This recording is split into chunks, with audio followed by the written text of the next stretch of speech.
Have you ever stopped and wondered how idol worship began?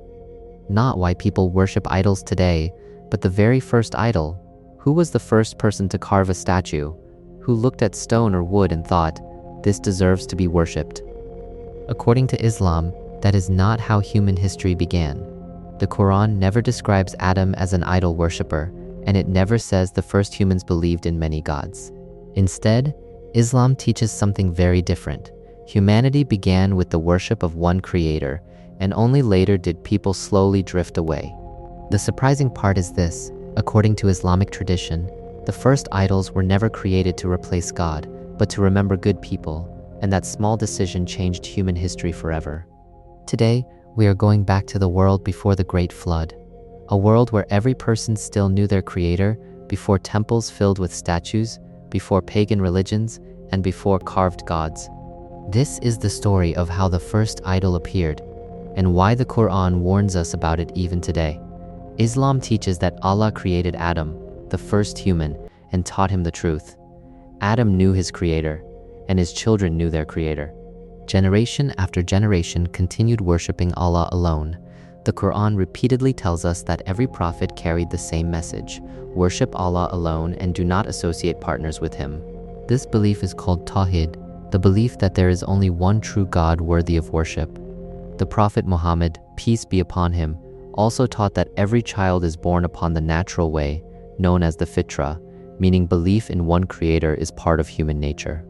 So if humanity started with one God, how did idols appear? The answer begins with something that seems completely harmless: love, respect, and admiration. Many generations passed after Adam, and among the people lived several righteous and respected men known for their devotion to Allah. They reminded people to pray, encouraged kindness, and inspired their communities to become better believers. The Quran later mentions their names: Wad, Suwa, Yaguth, Yauk, and Nasr. These were not gods, but human beings, good people that everyone admired. Then one day they died. Their families mourned, their friends mourned, and the community felt a great loss. People feared that future generations would forget these remarkable individuals, and that was the moment when Satan made his move. He did not tell them to worship statues or abandon Allah. Instead, he whispered something that sounded reasonable: make statues of these righteous people so when you see them, you will remember their good example. That sounded innocent, and the people had no intention of worshiping the statues. They simply wanted reminders. According to the famous explanation reported from Abdullah ibn Abbas, this is exactly how the first statues were made, not as gods but as memorials. The people continued worshiping Allah alone, and nothing changed, or so they thought. Years passed, and the people who had built the statues eventually died. A new generation took their place. They knew the statues were important, but they no longer remembered why. Then more years passed, and another generation came. Knowledge slowly disappeared. The scholars died. The righteous people became fewer, and the original story was forgotten. That was when Satan returned, and this time his whisper was different. He said, "Your ancestors honored these statues because they were special. They prayed near them. They asked for blessings through them. They were closer to God. Little by little, respect became reverence, reverence became rituals, and rituals became acts of worship." Eventually, people were bowing before statues, making sacrifices to them, and calling upon them. The very objects that had once been built to remember good people had become false gods. Idol worship did not begin with people rejecting God overnight. It began with forgetting history, confusing respect and worship, and taking one small step at a time. This explains something very important about Satan. He rarely begins with the biggest sin, but with the smallest compromise. He does not always invite people directly toward disbelief. Sometimes he simply encourages them to exaggerate their admiration for good people. History shows this pattern again and again. People start by honoring someone, then seek blessings from them, then ask them for help, and then believe those people possess powers that belong only to Allah. The destination may be shocking, but the first step often looks harmless. That is why Islam places such strong emphasis on protecting pure worship. Every act of worship belongs to Allah alone. Prayer, hope, fear, reliance, supplication, and sacrifice are not merely religious traditions, but acts that belong only to the Creator. As idol worship spread across the earth, Allah sent a prophet named Nuh, known in English as Noah. He did not bring a new religion but called people back to the original religion, the worship of one God alone.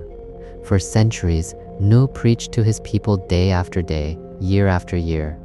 He invited them gently, warned them patiently, spoke publicly and privately, but the leaders refused. The Quran even records what they said: "Do not abandon your gods, and do not abandon Wad, Suwa, Yaguth, Yauk, and Nasr." Think about those names. They were once righteous human beings, now worshipped as gods. The warning given by Satan generations earlier had reached its final result. What started as simple memorial statues ended as full idol worship. After hundreds of years of rejection, Allah sent the Great Flood. Nuh and the believers were saved, and the idol worshippers were destroyed. But the story did not end there. After the flood, humanity multiplied again, and over time idols appeared once more. Every time people drifted away from Tawhid, Allah sent another messenger: Hud, Salih, Ibrahim, Musa, Isa, and finally Muhammad, peace be upon them all. Although their nations, languages, and cultures were different, their central message remained exactly the same: worship Allah alone, reject false gods, reject idols, and reject partners beside the Creator. When Prophet Ibrahim saw his people worshipping carved images, he challenged them and later destroyed the idols to expose their helplessness. Centuries later, when Prophet Muhammad entered Makkah after its peaceful conquest, around 360 idols surrounded the Kaaba. One by one, they were removed, and the house originally built for the worship of one God was purified once again. History had come full circle. There is an important lesson hidden inside this story. The first idol was not created because people hated God, but because they loved good people too much. The first act of shirk did not begin with open rebellion, but with misplaced devotion. That is why Islam constantly teaches balance. Love the prophets, but do not worship them. Respect the righteous, but do not pray to them. And honor those who came before you, but never give them what belongs only to Allah. Worship is the highest form of love, and the highest form of love belongs only to the one who created everything. Perhaps that is why the story of the first idols is still relevant today. The names may change, the statues may look different, and the objects of devotion may not even be carved from stone anymore, but the temptation remains the same. Whenever something created begins to receive the devotion that belongs only to the Creator, the same ancient mistake begins again. The story of the first idol is not just ancient history, it is a warning for every generation, including ours. If humanity began with one Creator, then our journey back begins the same way, by worshiping Allah alone, without partners, without intermediaries, and without rivals, just as the first humans once did.